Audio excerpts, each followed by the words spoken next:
আমি তোমার শিষ্য।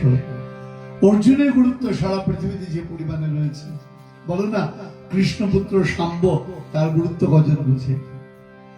তাই এখানে শিষ্যের গুরুত্ব আমাদের ভারতের শিক্ষায় অনেক বেশি।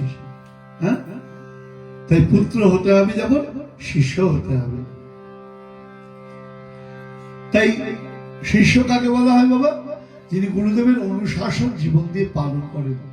শুধু দীক্ষা নিলেই কেউ শিষ্য হয় না।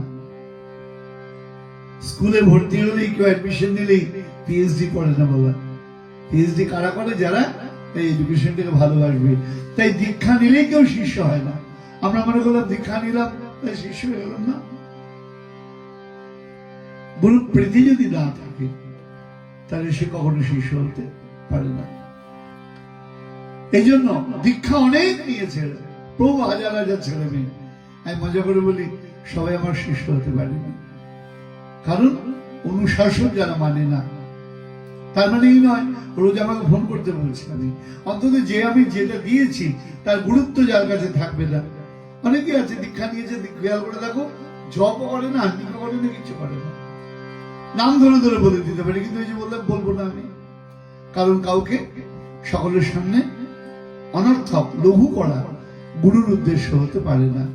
গুরুর উদ্দেশ্য বারবার কারেকশন করে দেওয়া। হ্যাঁ, তাহলে তাই চেষ্টা করে যাব, যতদিন বাঁচবো, যতদিন প্রাণ থাকবে ততদিন চেষ্টা করে যাব। আমি অন্তত নিজের বিবেককে এইটুকুনি বলতে পারবো, আমার এফোর্ট দেওয়ার আমি কম দেইনি, বাকিটা আমার ব্যর্থতা বা যাদের পারিনি তাদের ব্যর্থতা, কিছু করার নেই। কারণ তুমি কড়াইয়ের উপর যদি তুমি, তোমাদের ওভেন আছে, ওভেনের উপর যদি তুমি কড়াই বসাও, আগে কড়াইটা গরম হবে, তারপর জলটা গরম হবে। তো ওভেনটা নিভিয়ে দিলে তো কড়াই গরম হতে হতে যদি ওভেন নিভিয়ে দাও তো জলটা গরম হবে না। আমাদের গন্ডগোল কি, আমরা কড়াই গরম হতে হতেই ওভেন নিভিয়ে দিই, পাই না। আমার এই যে আমি ছুটে আসি, তোমাদের অনেকের ধারণা হতে পারে আমি কি বেড়াতে আসি, অনেকবার বলেছেন, বারবার বলার প্রয়োজন নেই। আমি পাহাড়, নদী, সমুদ্র কম দেখিনি, ঝর্ণা কম দেখিনি, বরফ কম দেখিনি, জীবনে ভগবান সব দেখিয়েছেন। এতদূর ছুটে আসার উদ্দেশ্য আমার মনে হয় যে আমার ওখানকার ছেলে মেয়েরা তো ইচ্ছা করলেই 500 টাকা খরচ করে আমাকে দেখতে পারবে। এখানেই যে আমায় দেখতে ইচ্ছা করে কারণ তো শুধু লাখ-তিনে বড় একটা লং টাইম, 10 দিন 12 দিন। আর এখানকার ছেলে মেয়েরা কি জাতীয় পরিশ্রম করে, ওখানে তো লোকে ভাবে বোধহয় একদম স্বর্গে বাস করে আর ঝরঝর করে ডলার পড়ে বোধহয়। এখানে এসে বুঝেছি অতটা সোজা তাদের জীবন নয়, অনেক কঠিন জীবন। তাই জন্য তোমাদের প্রতি আমার দরদ বেশি। তোমাদের আমি যতবার ফোন করি এখানকার ছেলে মেয়েদের, ভাবতে পারবে না কত সন্তানের যে জিন্দেগিতে আমরা কোনোদিন কোনো কল পাইনি আজ অব্দি। তোমরা পাও মনে করো বলে আমরা এখানে থাকি বলে কল করে না, তোমরা ইচ্ছা করে দেখতে পাবে না, তাই তোমাদের কল করা হয়। এটা তোমাদের অবস্থানের বৈশিষ্ট্য, এটা তোমাদের বৈশিষ্ট্য। এটাকে তোমরা মনে করবে গিফট, এটাকে তোমরা যদি মনে করো অপরচুনিটি, হ্যাঁ, তাহলে হবে না। এটা গিফট মনে করতে হবে, সুযোগ পেয়েছি আমরা, তা বলতে হবে। যাই হোক, তাহলে জয় জয় শ্রী গুরু প্রেম কল্পতরু। প্রেম মানে লাভ, প্রেম মানে হলো লাভ। আমি তো মনে করি লাভ না ক্ষতি। তোমাদের যত লাভ আছে ও লাভের থেকে বেশি ক্ষতি। হ্যাঁ, তা গুরুদেব প্রেম কল্পতরু কেন? প্রেম কাকে বলে ছোট্ট একটা বলে দিই। বৃন্দাবনের সাধুকে জিজ্ঞেস করা হয়েছিল, साधु जी बताइए प्रेम का मतलब क्या है? साधु जी दारुण उत्तर दिएছিলেন, जिसमें कोई मतलब नहीं है वही प्रेम है। আমরা প্রয়োজন ছাড়া কারোর কাছে যাই না, বিনা প্রয়োজনে যদি কেউ কারোর কাছে যায় তার নামই হলো প্রেম। বলো না, তো প্রয়োজন ছাড়া কারোর কাছে গেছো? কোনো না কোনো প্রয়োজনে, হ্যাঁ, কাউকে ফোন করি আমরা বিনা প্রয়োজনে, দাদা আপনার কথা খুব মনে পড়ছিল, ভালো লাগছিল না, খুব কষ্ট হচ্ছিল, বুকে ব্যথা হচ্ছিল আপনার জন্য, এই জন্য ফোন করলাম। এরকম কল পেয়েছো জীবনে কোনোদিন? আমার তো মনে হয় না। আবার ক্লেভার আছে এর মধ্যে। আমার এক সন্তান একজনকে বলছে, দাদা আপনার কথা খুব মনে পড়ছিল, তাই আপনাকে ফোন করলাম। তাই প্রথম দিনই ফোন করে টাকা চাওয়া যায়, কালকে ফোন করে 4 লাখ টাকা ধার চাইবো, তাহলে আজকে বলে রাস্তা করে রাখলাম। অদ্ভুত ব্যাপার। তার মানে উইদাউট ইন্টারেস্ট আমরা কোনো রিলেশন রাখতে চাই না। গুরুদেব যেটা চান সেটার নাম প্রেম, উইদাউট ইন্টারেস্ট। এখানে কোনো তার স্বার্থ যেন না থাকে। তাই জয় জয় শ্রী গুরু প্রেম কল্পতরু অদ্ভুত জহর প্রকাশ। তবে কি বলছেন, হি আগু আয়ানা তিমিরে পরম কেন আগু জ্ঞান বলতে হিয়া গিয়া আনানা। আমাদের মাইন্ডটা টোটাল ডার্ক। একটা মজার কথা বলি, আইনস্টাইনের একটা কথা। অনেকে মনে করে ঈশ্বর তো নেই, দেখা যায় না, তাহলে ঈশ্বরকে মানবো কি করে? আমি তোমাদের বলি, তোমরা তো শিক্ষিত ছেলে মেয়ে, ডার্ক বলে কোনো পদার্থ নেই পৃথিবীতে। তাই ডার্ক কোনটা? যেখানে আলো নাই, তার নামই কি মা? অন্ধকার। আলোর অভাবের নামই হলো অন্ধকার। একজন আমাকে প্রশ্ন করছেন, প্রভু যদি ভগবানই সব সৃষ্টি করেন, তাহলে পাজি বদমাস গুন্ডা সব তো গাড়ি তৈরি, তাহলে তাদের মধ্যে কি হবে? দেখো, আলোর অভাবের নাম যেমন অন্ধকার, যেখানে ভগবত বোধের অভাব, তার মানে ক্রাইম, তার মানে গন্ডগোল।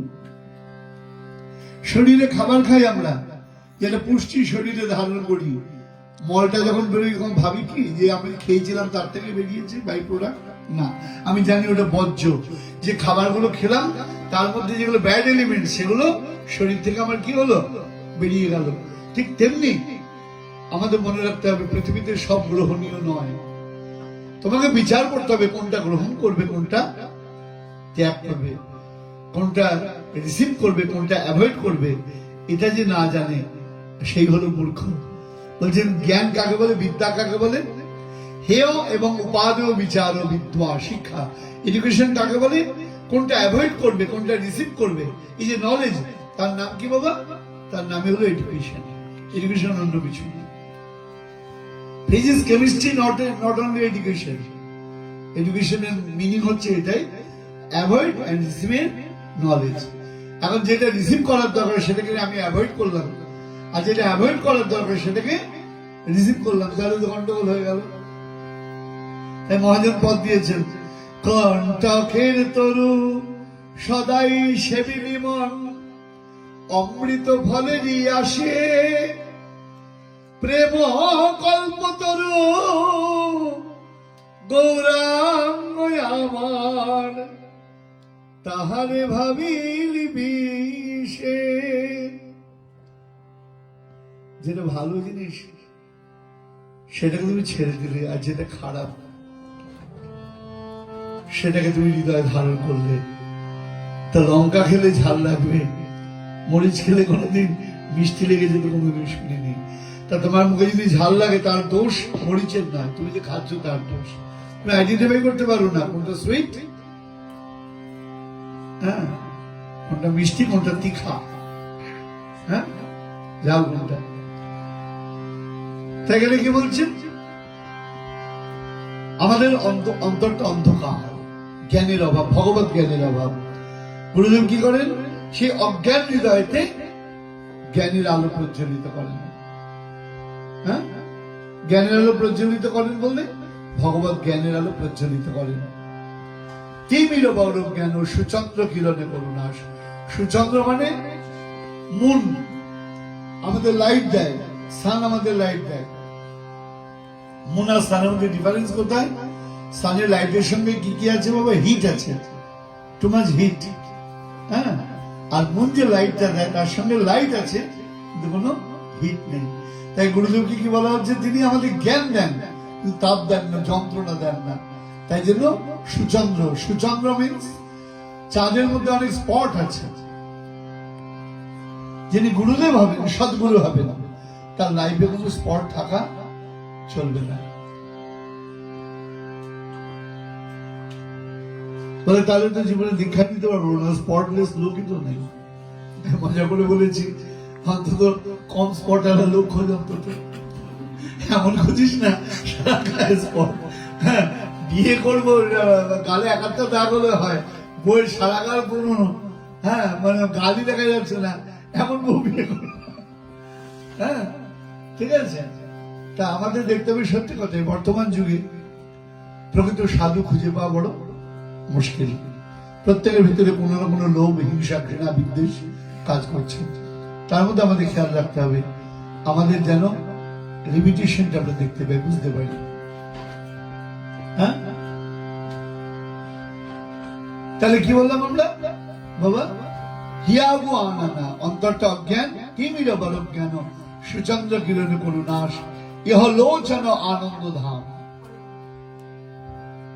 হ্যাঁ আমার সৌভাগ্য বা দুর্ভাগ্য দুটোই হতে পারে। সৌভাগ্য কেমন বলবো, আগে এয়ারপোর্টে যখন আমি আসতাম অনেক ছেলে মেয়ে যেত। প্রথম আরম্ভ হয়েছিল অঞ্জনকে দিয়ে, তারপরে আস্তে আস্তে সংখ্যা বাড়ছে, আবার এখন কমছে। আমার কোনো সমস্যা নেই তাতে। যেদিন যাবো হয়তো সংখ্যাটা বাড়বে, যেদিন চলে যাবো সেদিন হয়তো সংখ্যাটা একটু বাড়বে। কারণ অত ভোরবেলায় নয়, মোটামুটি রাত 10টার দিকে, ধরো 8টার মধ্যে 7টার মধ্যে এয়ারপোর্টে ঢুকতে হবে। এখান থেকে বেরোবো আমরা 6টায়, তা তখন অনেক কিছু লোক হয়তো এক্সট্রা থাকবে, আশা করা যায়, তারপর দেখা যায়। হ্যাঁ তা কেন, এর কারণটা কি? একটু আগে বললাম ইহ লোচন আনন্দ ধাম। আমরা যাই কেন? ওই মুখটা দেখার জন্য। তো গুরুদেবের মুখ তুমি বলো না সিলভার স্ট্যালোনের মতো দেখতে, রামকৃষ্ণ পরমহংসদেবের চেহারা, না সর্বানন্দের চেহারা, না রাম ঠাকুরের চেহারা, মানে যারা যারা গুরুদেব আছেন খুব সুন্দর ফিগার। হ্যাঁ কি বলে সিলভার স্ট্যালোন, বা কি বলে ব্রুস লি, বা এখন যারা অভিনেতা, আমি তার নামটা জানি না, হ্যাঁ সোয়ার্জনেগার, এদের মধ্যে তো চেহারা নয়। তাহলে কেন তাকাই তাদের দিকে? বলে লোচন আনন্দ ধাম।